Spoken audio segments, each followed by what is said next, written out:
설명을 해주시기로 했었던 에이전트에 대해서 좀 네, 여쭤보겠습니다. 말씀을 드릴게요. 예. 에이전트에 대해서 이제 좀 설명을 에이전시. 드릴게요. 에이전시에 대해서 설명을 드릴 텐데, 지금 말씀드렸던 이제 드라마, 이제 굿닥터가 쭉, 처음부터 이제 지금까지 해왔던, 이 큰 그림 안에 이제 에이전트의 역할이 이제 모든 드라마들이나 영화나 지금 만들어지는 작품들은 다 에이전트들이 대부분 네. 끼어 있다라고 보시면 되는데요. 에이전시인가요? 에이전트인가요? 에이전트, 뭐 개인은 에이전트라고 하는 거고 회사를 에이전시라고 하는 거죠. 예. 예, 탤런트 에이전시라고 하고 그냥 거기에 있는 개별적인 사람들을 에이전트라고 그쵸. 하는 거죠. 예. 그래서 한국에서는 에이전시 하면은 주로 이제 광고 에이전시 그리고 이러다 보니까 그리고 또 이제 배우들 에이전시라고 배우 에이전시라고 하면은 뭔가 배우들 데려와서 이제 추천해주고 그 배우 되면 거기에 이제 퍼센티지를 받는 그쵸. 이런 어떻게 보면 조금 별로 이미지가 한국에서는 이미지가 그렇게 쏙 좋지가 않더라고요. 그쵸. 에이전트 그쵸. 에이전시 하면. 그러니까 그런 선입견을 미국에서는 가지시면 안 되는 거죠. 에이전트는 꼭 필요한 존재예요. 이 모든 미국 엔터테인먼트계에서는. 네. 그래서 이 에이전트가 클라이언트로, 그러니까 고객으로 모시고 있는 분들이 작가, 배우, 감독, 가수, 스포츠 스타, 그리고 유튜버, 뭐 인플루언서, 그렇죠. 이런 분들을 다 이 친구들이 고객으로 모시고 있는 거예요. 그래서 이분들의 쉽게 말하면 잡코리아 같은 곳이라고 생각해 볼 수도 있어요. 이 사람들이 일을 할 수 있게 만들어 주는 거 하나가 큰 게 있고, 예, 그렇죠.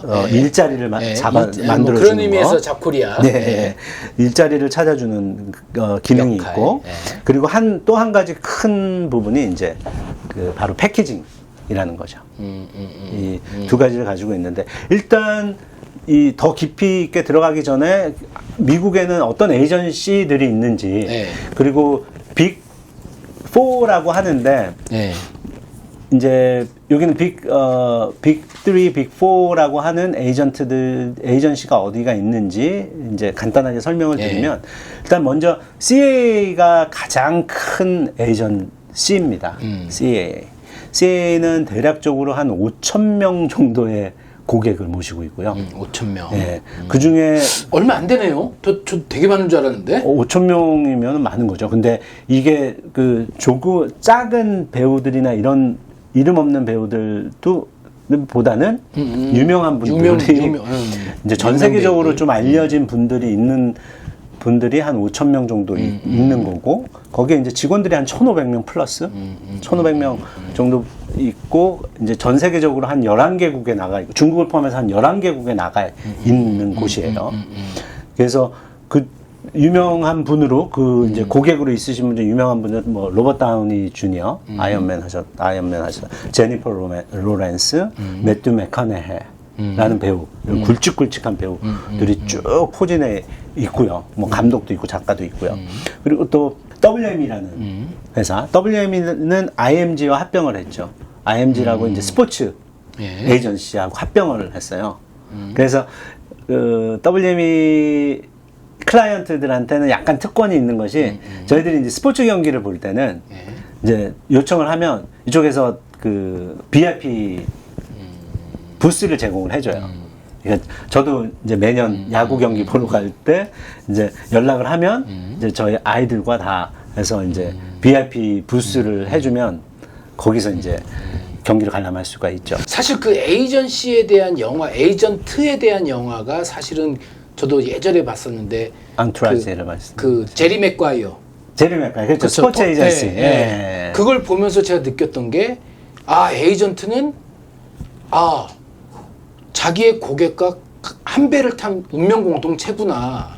그러면서 우리나라에서는 이 에이전시가 우리나라로 본다면 그 매니지먼트사랑 기획사랑 같은 거 아닌가라는 생각을 했어요. 그거랑 차이가 많이 나고요. 예. 차이가 많이 나요. 그 부분만 잠시 설명을 드리면 에이전시는 한국의 매니지먼트사처럼 예. 개인적인 것들을 돌보진 않아요. 그렇죠. 예. 일단 미국 에이전시는 일자리를 찾아주면 끝이에요. 한 에이전트가 몇십 명의 고객을 관리를 하는 거거든요. 또는 100명이 넘게 관리하는 경우도 있어요. 한 에이전트가. 그러면 그분들을 다 쫓아다니면서 운전해주고 그쵸, 뭐 이런 그쵸. 거를 그런 해주는 개념은 거는 아니죠. 예, 그쵸. 개념이 전혀 아닌 거죠. 그쵸. 그래서 그것만 일자리를 찾아주고 일을 할 수 있게 해주고 그리고 좋은 조건의 일을 하게 해주는 것에만 예. 하면 되는 거예요. 예. 그래서 그 영화를 보면은 예. 그 선수를 데리고 무슨 되게 허접한 그런 광고에도 출연하고 그러면 그 선수는 막 불만을 터뜨리고 왜 나한테 예. 이 정도밖에 안 해주냐 네네. 네 발로 뛰어야 되는 거 아니야 그러면 좀만 참어 넌 아직까지 이거니까 내가 조금 더 큰 거 물어봐 줄게 뭐 이런 식으로 해가지고 이렇게 모든 이제 계약과 관련된 것들은 돈을 받고 하는 그런 계약과 관련된 것들을 이렇게 처리해주는 네. 예, 그런 내용이었었는데 사실 그 내용을 보니까 사실 그런 그 가방을 들어준다고 나는 그런 그 생활적인 면에서 혹은 관리적인 측면에서의 일적인 그런 거는 면에서만, 아니지만 일적인 면에서만 근데 스포츠 에이전트하고는 또 차이가 있는 것이 예. 이쪽 클라이언트 이쪽 이제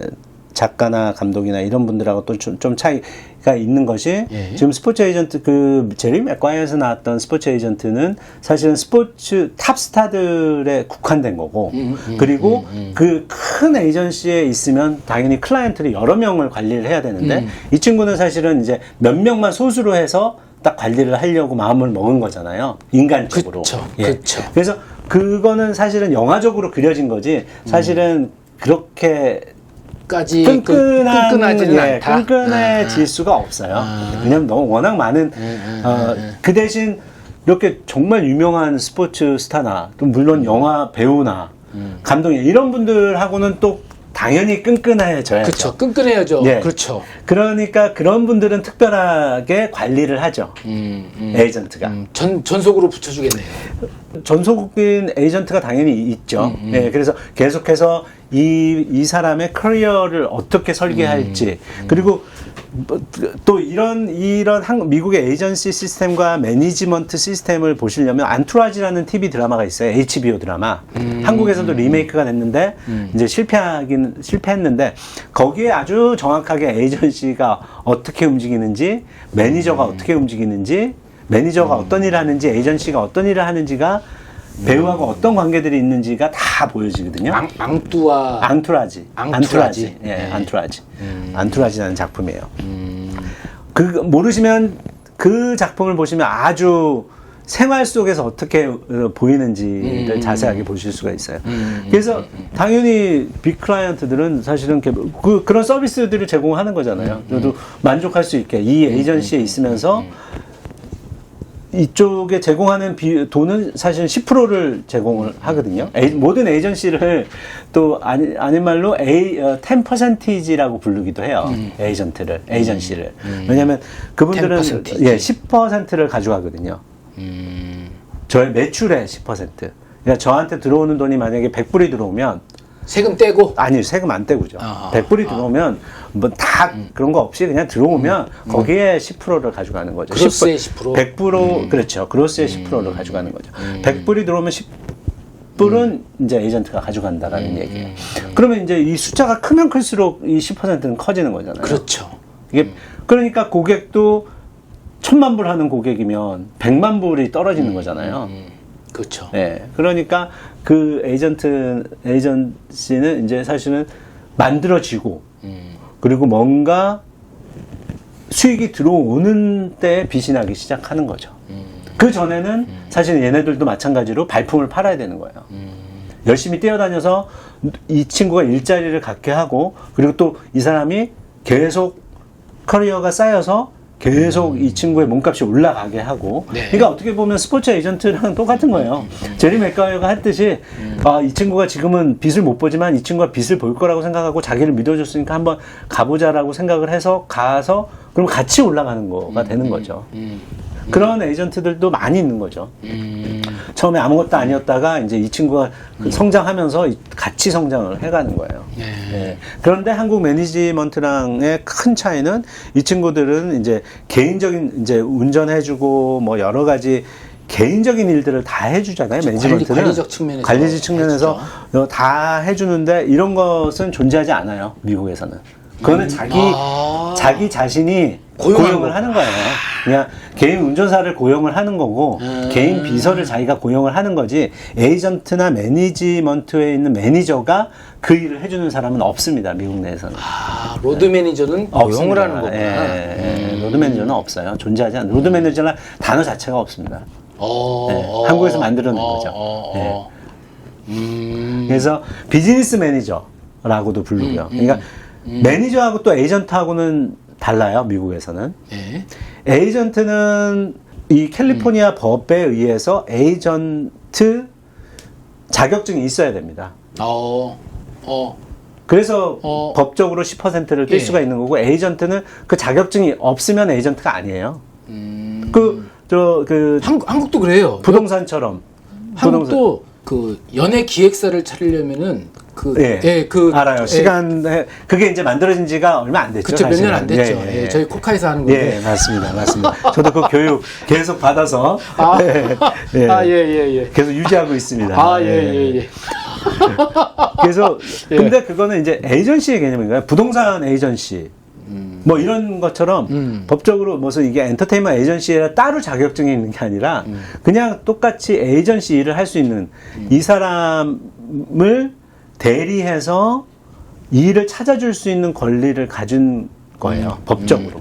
법적으로. 네. 그래서 이 사람의 과거나 뭐 이런 범죄 기록이나 이런 것들 다 조사가 돼야 되는 거예요. 에이전트가 되려면. 그런 이 사람, 이 에이전트는. 그 에이전트는. 그래서 그런 거 다 통과해서 이제 자격증을 따면 이 사람이 이제 공식적인 에이전트가 되는 거죠. 그러면 이 사람은 이제 일을 할 수가 있는 거죠. 에이전트로 일을 할 수가 있는데. 특별한 자격이 있나요? 특별 자격은 없죠. 그냥 그 결격 사유, 범죄 기록이 그렇죠. 있냐, 결격 사유나 이런 것들 없으면 이제 일을 시작할 수가 있는 거죠. 그렇게 해서 일을 시작하는데 에이전트랑 매니저랑 가장 큰 차이는 에이전시는 제작을 할 수가 없습니다. 그러니까 생각해보면 그렇잖아요. 에이전시에 클라이언트도 있으니까 이들로 제작을 하면 되겠네? 라고 생각할 수 있는데 그거는 이제 법적으로, 에이전트는 일을 찾아주는 사람이지 이거를 이 사람이랑 뭐를 만들어가지고 그거를 수익을 낼 수 있는 사람은 아닌 거예요. 그래서 이 제작은 못하게 돼 있고 이 매니저는 제작을 할 수가 있습니다. 매니저는 당연히 어떤 법적으로 뭐 매니저다 뭐 한국처럼 그런 자격증이 있어야 되는 건 아니에요. 누구든지 매니저는 할 수 있습니다. 그렇죠. 뭐 고용하면 되는 거잖아요. 그렇죠. 고용하면 되는 거고. 넌 매니저 해. 네. 이렇게. 그러면은 그냥 매니저를 할 수가 있는 거죠. 근데 왜 그걸 법으로 막아놨죠? 제작을 못하게. 그 큰 이유가 있나요? 그럼 독점이 될 수가 있잖아요. 독점. 네. 독점적인 거와 함께 이 사람을 휘둘릴 수가 있고요. 왜냐면은 이제 아까 그 패키징 얘기도 하셨어가지고 그러면 거기에 있는 작가 배우들 이 사람들만으로도 패키징 해가지고 제작할 수 있는 여건이 되게 좋으니까 할 수도 있지 않을까 생각했는데 이제 그게 법적으로 그 독점이라는 것 때문에 독점 막아버린 금지법도 거구나. 있잖아요. 미국에서는 그래서 뭐 스튜디오가 극장 소유를 못 하잖아요. 그쵸. 미국은 그쵸. 독점 금지법이 있어서 그래서 한국에서는 보면은 사실은 그렇죠. 그대로 하고 있죠. 한국은 뭐 수직 계열화가 가능하니까. 독점적으로 할 수가 있는데 미국은 이제 그런 부분들은 이제 금지가 되어 있어서 근데 사실은 그런 거를 이렇게 약간 우회해서 제작을 하죠. 어떤 회사에 투자를 해주고 거기에 이제 자기네 클라이언트 패키징을 해서 거기서 제작을 하게 하는 예를 들면 WME 같은 경우에 엔데버 컨텐트라는 회사가 있고 그래서 엔데버 컨텐트는 제작사예요. 제작 스튜디오. 근데 실제적으로 이제 WME가 하는 일은 아니지만 WME의 많은 클라이언트들이 이제 여기에 제공이 되는 거죠. 패키징이 되고. 그러니까 약간 방송국과 스튜디오 개념 사업처럼 보시는 것도 무리는 아닐 것 같아요. 그 CAA도 어떤 회사에 지금 투자를 해서 그 회사가 사실은 제 스튜디오인데 이 스튜디오에 있는 회사가 우선적으로 이제 클라이언트들을 이제 CAA에 있는 패키징들을 많이 이용을 하는 거죠. 네. 그다음에 UTA도 이제 네, 예. UTA 뭐 이런 회사들은 또 이제 계속 이어서 또 네. 다음 시간에 다음 시간에요? 진행을 하겠습니다. 예. 잠깐만. 아니 그 UTA랑 왜냐면 ICM에 대해서 UTA, ICM, 걸시, 패러다임 이런 회사들은 이제 다 네. 사실은 에이전시이기 때문에 에이전시에 네. 대한 얘기들을 설명을 쭉 드리고 네. 그다음에 또 진행을 하겠습니다. 알겠습니다. 뭐 숫자적인 거는 말씀을 드릴 수는 있죠. 뭐 UTA는 3,000명 정도의 클라이언트를 모시고 있고, 그 WME 같은 경우에 4,000명 정도의 클라이언트가 있고, 거기에 이제 약 200명의 에이전트 정도가 있고 25개 나라에, 왜냐면 IMG라는 스포츠 에이전트도 있기 때문에 거기랑 이제 합병을 하면서 사실은 숫자가 많죠. 예. 그리고 직원들이 한 5,000명 정도 되니까. 왜냐면 그 사람들은 이제 사실은 WME의 고용자라기보다 IMG에 고용되어 있는 많은 사람들인 거니까. 그래서 대표 클라이언트는 이제 벤 애플릭이나 찰리스 데론이나 티나 페이, 뭐 리아나라는 가수, 뭐 스티븐 스필버그 감독 뭐 등등이 있고 있습니다. 그리고 뭐 UTA 같은 경우도 3,000명 정도의 클라이언트 플러스죠. 거기에 500명 정도의 직원들이 있으면서 거기 이제 직원 중에서 이제 200명 정도가 에이전트고 이제 뉴욕하고 LA에 오피스를 두고 있고 대표 클라이언트는 이제 엔젤리나 졸리, 조니 뎁, 뭐 채닝 테일러, 뭐 코엔 브라더스, 코엔 형제, 뭐 크리스 플랫 뭐 등등의 배우 가수 감독들이 있고 이제 지금 말씀드렸던 CAA, UTA, WME, ICM 여기가 이제 메이저 빅4. 예, 빅4죠. ICM 같은 경우에 4,500명 플러스 모시고 있고 이제 에이전트 한 400명 정도의 200명 정도의 에이전트. 왜냐면 에이전트 외에 이제 거기에 이제 어시스턴트나 이런 분들도 다 있다 보니까 인플로이들은 그 정도가 되는 거고요. 그리고 오피스 4개 정도를 가지고 있고 대표 클라이언트들은 이제 작가님, 숀 달하임 작가님, 뭐 엘렌 드제너러스, 그리고 크리스 락이라는 코미디언, 비욘세, 그리고 저희 굿닥터의 데이비 쇼도 ICM. 근데요, 소속입니다. 저 질문이 있는데 이 CAA, WME, UTA, ICM 여기가 네. 정확하게 어떤 종류의 에이전시인 거죠? 그러니까 어떤 제가 종류는? 질문하는 것은 뭐냐면은 저번에 넷플릭스의 홈페이지에 게시된 글 중에서 자기네들은 외국의 독립 제작사나 이런 인터내셔널 콘텐츠 제작 스튜디오는 자기네한테 직접적으로 질문하지 말아주세요. 자기네들은 뭐 오래전부터 같이 일하고 있는 에이전시들이 있습니다. 거기랑만 자기네들은 컨택하고 있으니까 뭐 만약에 그런 것이 필요하다면은 이 에이전시들한테 연락하세요라는 글이 그걸 제가 그 봤었는데 글을 못 봐가지고 네. 에이전시가 어떤 개념의 에이전시를 얘기하는지를 모르겠어요. 그래서 예. 거기에 에이전시라고 그냥 얘기해 놓으면은 자기네가 거느리고 있는 사람들도 그냥 에이전시라고 얘기할 수 있는 거거든요. 그러니까 저는 그래서 그게 문맥상에서 어떻게 느꼈냐면은 콘텐츠 애퀴지션을 하는 에이전시가 따로 있나? 예, 저는 그렇게 이해를 했었거든요. 콘텐츠 애퀴지션 에이전시는 없습니다. 없어요? 네, 네, 애퀴지션 에이전시라는 거는 존재하지 않고 에이전시하고는 지금 말씀드렸던 에이전시하고는 전혀 다른 개념이죠. 여기는 혹은, 클라이언트를 모시고 혹은 있고 제작과 관련된 뭐 그러면 제작사죠. 제작과 제작. 관련됐으면은. 그러니까 제작사 네.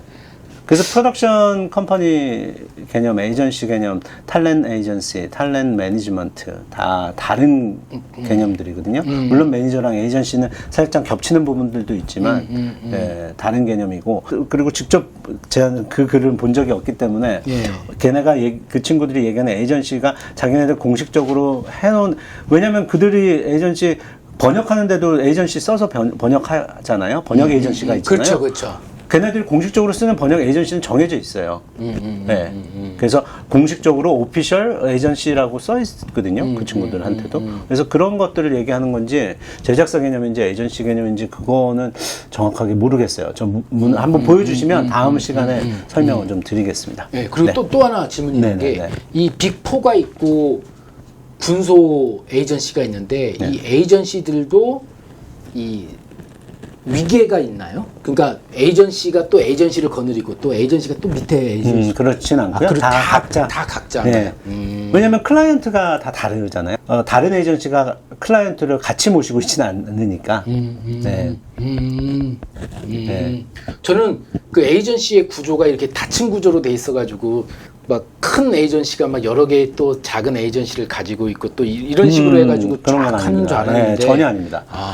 클라이언트가 정확하게 나눠져 있고요. CAWM, ICM, 패러다임, 뭐 UTA 다 정확하게 클라이언트가 나눠져 있고 가끔 그런 경우는 있겠죠. 광고 쪽은 이쪽이 잘하니까 이쪽 에이전시를 쓰고 영화는 이쪽이 잘하니까 이쪽을 쓰는 경우도 그런 경우는 아주 극소수.